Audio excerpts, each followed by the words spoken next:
밤하늘에 두 개의 영역을 차지하고 있는 별자리가 있습니다. 바로 뱀자리입니다.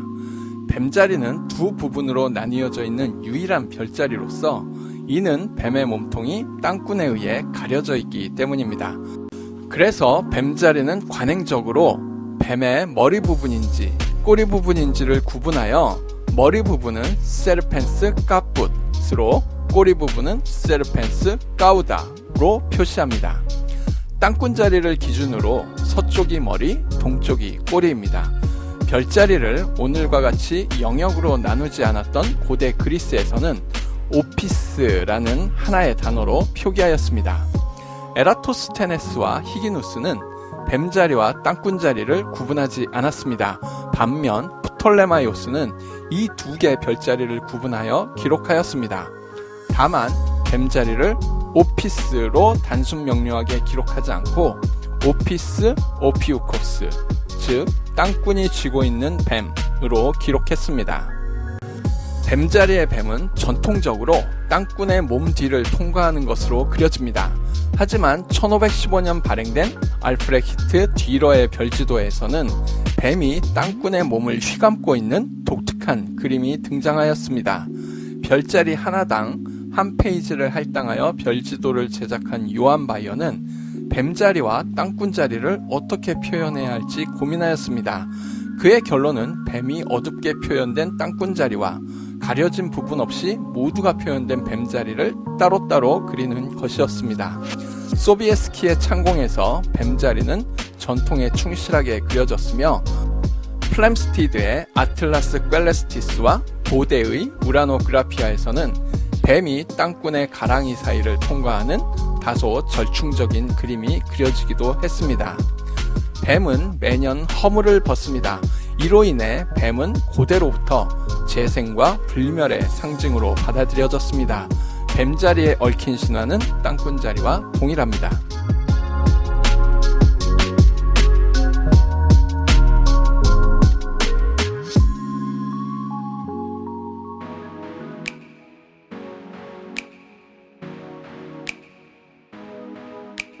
뱀자리 알파별은 우누컬 하이입니다.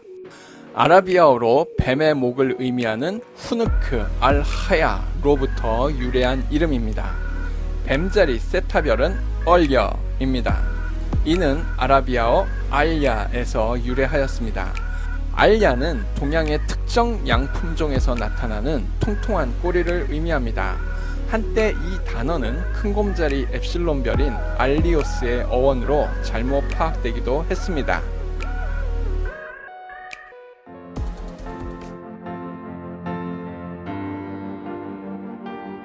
뱀자리를 머리끝에서 꼬리끝까지 길이로만 따지면 무려 57도나 됩니다.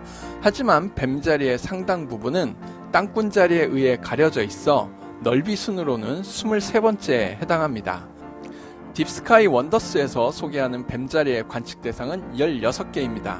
넓이 순위에 비해 상대적으로 관측할 대상이 적기도 하지만 맛깔난 눈맛을 주는 부상성단 중 상당수가 땅꾼자리에 있어 뱀이 땅꾼 때문에 손해를 보는 듯한 느낌을 줍니다. 그럼에도 불구하고 뱀자리는 땅꾼자리보다 더 많은 주목과 방문객을 받고 있습니다. 바로 창조의 기둥이라는 장엄한 이름의 M16 독수리 성운 때문입니다. 우주에는 숨막힐 정도로 멋진 모습을 연출하는 천체가 많습니다. 그리고 그중 일부는 대중적으로도 잘 알려지면서 우주의 아이콘이 되기도 합니다. 아마 그 중에서 가장 유명한 사진이 창조의 기둥이라고 불리는 독수리 성운의 사진일 것입니다. 바로 이 사진입니다.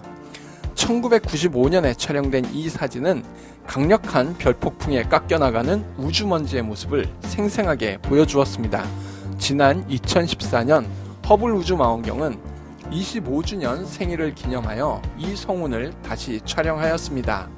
이때는 기술의 진보로 빽빽한 먼지 기둥 내부의 모습까지도 추가해 볼 수 있었으며 1995년의 사진과 비교하여 지난 20년 사이 이 성운의 모습이 어떻게 변해가고 있는지도 알 수 있었습니다.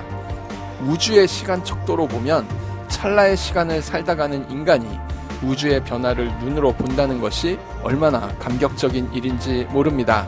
뿐만 아니라 2015년에는 창조의 기둥의 분포가 입체적으로 규명되기도 했습니다. 대개 사람들은 이처럼 고성능 천체망원경이 촬영한 독수리 성운의 모습을 봅니다. 하지만 이 사진들로는 왜 이 천체의 이름이 독수리인지 이해가 가지 않을 겁니다. 이것을 이해하려면 다시 아마추어 천문인의 자세로 돌아가야 합니다. 대부분의 천체들이 그렇듯이 독수리 성운 역시 광학장비의 성능이 충분치 않았던 시대에 발견되었습니다. 사실 M16은 성단과 성운을 함께 이르는 말입니다. 별들이 뭉쳐있는 성단이 별빛을 반사하거나 이온 복사를 방출하는 우주먼지보다 훨씬 밝기 때문에 M16에서도 성단이 먼저 발견되었고 그 뒤에 성운기가 발견되었습니다. 오늘날 대한민국의 평균적인 밤하늘에서 M16의 성운기를 느끼기는 결코 쉽지 않습니다. 주위에 잡광이 없고 맑고 깨끗한 날씨를 보여주는 밤에 충분한 암적응을 한 후 보면 메시에가 느꼈던 그 희미한 성운기를 느낄 수 있습니다. 물론 성운 필터의 도움을 받는다면 좀 더 쉽게 성운기를 관측할 수 있습니다. 딥스카이 원더스 304페이지에 있는 이 그림은 딥스카이 원더스의 저자인 수 프렌치가 스케치한 독수리 성운의 모습입니다. 바로 이 스케치에서 이 성운이 왜 독수리 성운인지 알 수 있습니다. 전반적인 윤곽에서 날개를 활짝 핀 독수리의 모습을 볼 수 있기 때문입니다. 앞서 허블 우주망원경이 촬영한 사진과 그 모습이 사뭇 다름을 알 수 있습니다. 이는 허블 우주망원경이 독수리 성운에서 극히 한정된 부분을 확대 촬영하였기 때문입니다. 하지만 고성능 망원경이 촬영한 모습이든 아마추어 천문인의 소박한 망원경으로 바라본 모습이든 장엄한 우주의 풍경이 전해주는 감동은 다르지 않습니다. 독수리 성운에 대한 최근의 연구 결과들은 이 창조의 기둥이 이미 파괴되어 더 이상 존재하지 않을 것으로 분석하고 있습니다. 즉 6천년 전에 초신성 충격파로 인해 이 기둥은 이미 파괴되었다는 것입니다.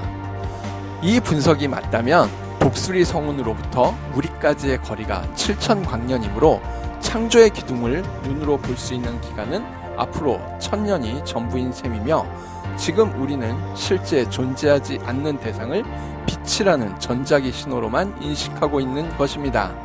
1000년 후 전자기 신호의 끝자락이 우리를 지나쳐가면 우리는 더 이상 창조의 기둥을 볼 수 없게 되는 것입니다. 하지만 그 전자기 신호는 영겁의 우주 공간을 계속 떠다니고 있을 것입니다. 그렇다면 창조의 기둥은 결국 우주 공간 어딘가에는 계속 존재하고 있는 거 아닐까요? 이런 생각을 하다 보면 존재한다는 것과 존재하지 않는다는 것의 경계가 희미해지는 것 같습니다. 그만큼 우주는 참으로 아름답고 신비로운 곳인 것 같습니다.